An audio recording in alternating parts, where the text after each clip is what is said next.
down toward Camp 5 on the South Col.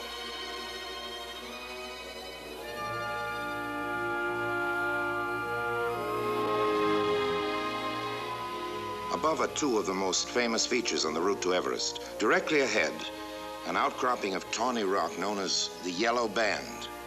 Beyond it, the rugged buttress called by the Swiss the Geneva Spur.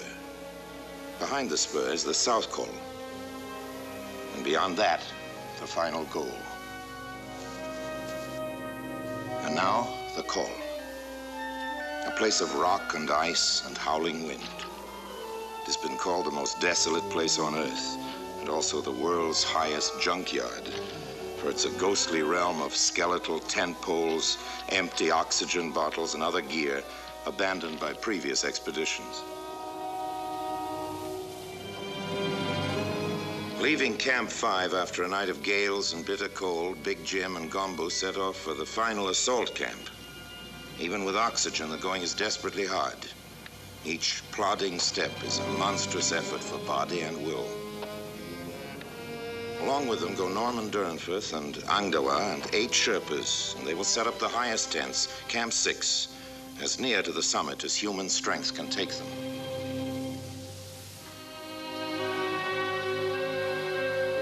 Now 6 has been pitched, 2 tiny tents on a catwalk in the sky. From 27,500 feet, the climbers look out at Makalu, 5th highest mountain in the world. They are now far above the long ridge joining Nuptse and Lhotse, almost as high as the crest of Lhotse.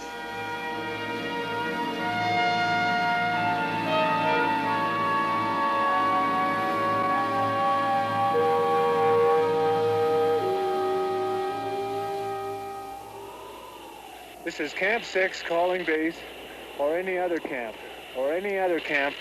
on the mountain. This is Camp 6. This is Camp 6. Does anybody read us? Over. Camp 6, Camp 6. Here's base camp, over. Everything's fine. We're up here in 6. We're fine. We're leaving for the summit tomorrow. Wish us luck.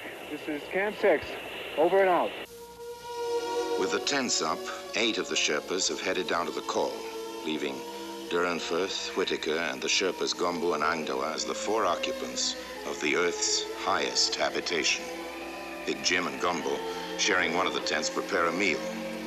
But at such altitudes, appetites are sluggish, and what dominates is a raging thirst. Still, they must try to build up their strength. Tomorrow is the day of days. But the signs are bad. Outside, the wind howls like 1,000 demons. During the night, it will grow stronger. And on the morning of May 1st, the peak is boiling in its plume of snow. Those below were sure that there would be no summit attempt that day, but they were wrong. Big Jim and Gombo decide to make their try, and for hour after hour, inch up the battlements of the southeast ridge. For a while, Norman Durenforth and Angdawa climb after them. But the cold is too bitter, the wind too fierce. Filmmaking is all but impossible. At last, Norman and Angdawa turn back. Jim and Gombo go on alone. And at last,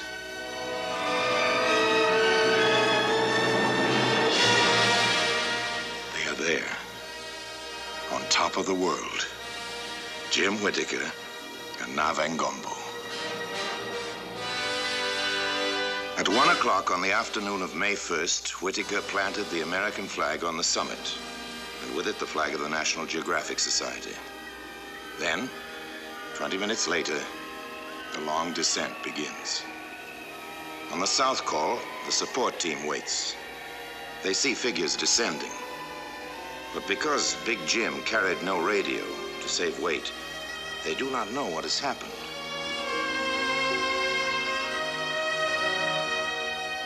Then at last they do know. Everyone knows. Everest has been won, and the winners tell their story. How did you feel on top, Jim Whitaker is asked. Not expansive, not sublime, the gaunt man answers. I felt like a frail human being. Now they're still frail. worn and battered, seeming to have aged years in a few days. But the big man from the west and the small man from the east have come back to the world with a shining victory.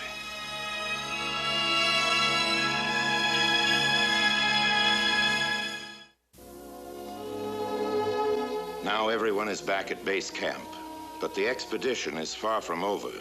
Great projects are still ahead. There's still the unknown West Ridge to be challenged by Tom Hornbein, Willie Unsold, and their companions. And the South Col route will be tried again by Lute Gjersted and Barry Bishop. For the second campaign, the two assaults must be coordinated. The hope, the dream of the West Ridges is not only to climb Everest by a new route, but to cross over its summit and descend by the South Col.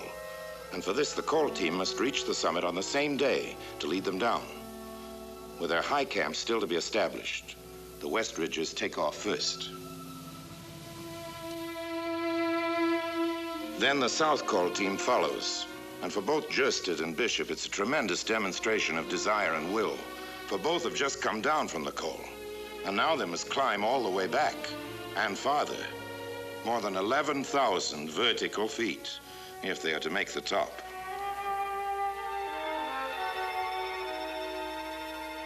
For the West Ridges, here is their challenge.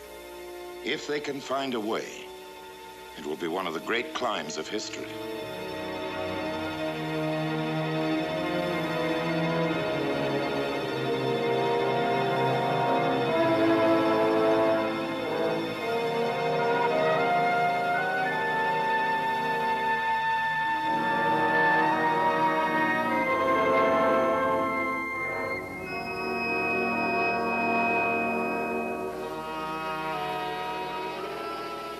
But first they must regain the ridge by the route they reconnoitered a month ago.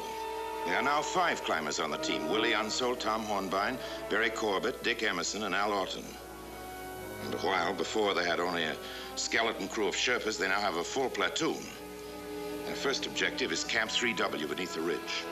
But to reach it, they must break trail through deep, fresh snow that at any moment can plunge in avalanches down the mountainside.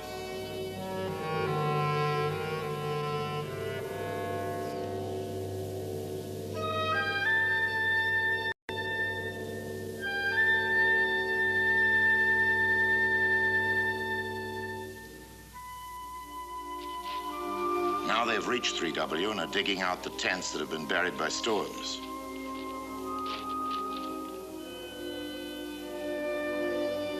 A pause for refueling, this time not with oxygen.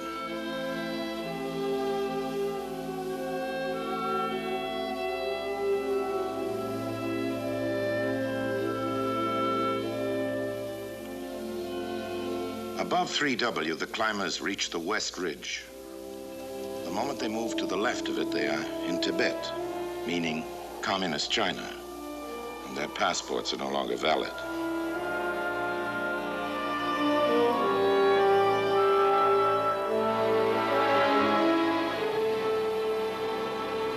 From this side, 7 gallant but unsuccessful attempts on Everest were made by British expeditions in the 1920s and 30s.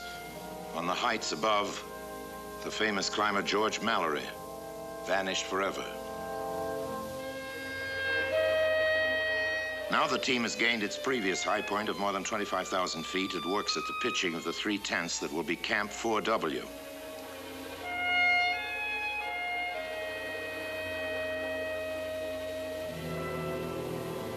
Above, the West Ridge is no longer snow, but rock. How they will surmount it, no one knows. But at least they are already high, halfway between advance base and the summit. Almost as high as Nuptse, across the gulf of the Western Coombe.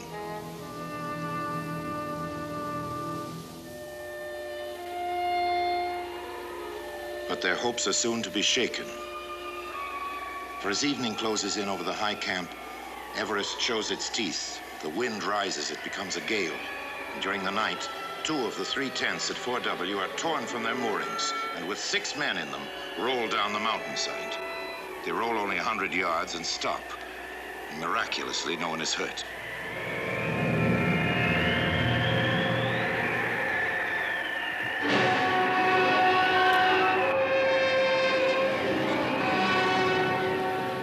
The next morning, the tents are a shambles. The wind is still raging.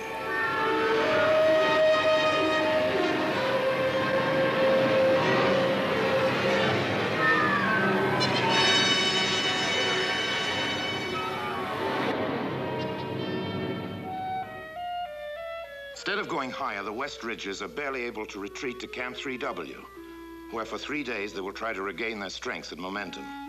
And meanwhile, the other assault team launches its push up the Coombe, up the Lhotse Face to Camp 3, Camp 4, toward Camp 5 on the South Col.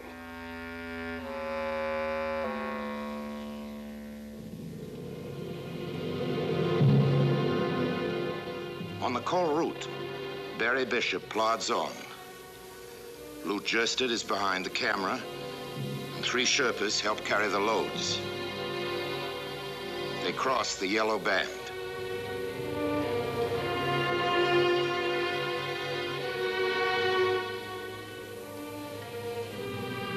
Ahead is the Geneva Spur. A day behind them, Dr. Dave Dingman and the 2 Sherpas follow in support.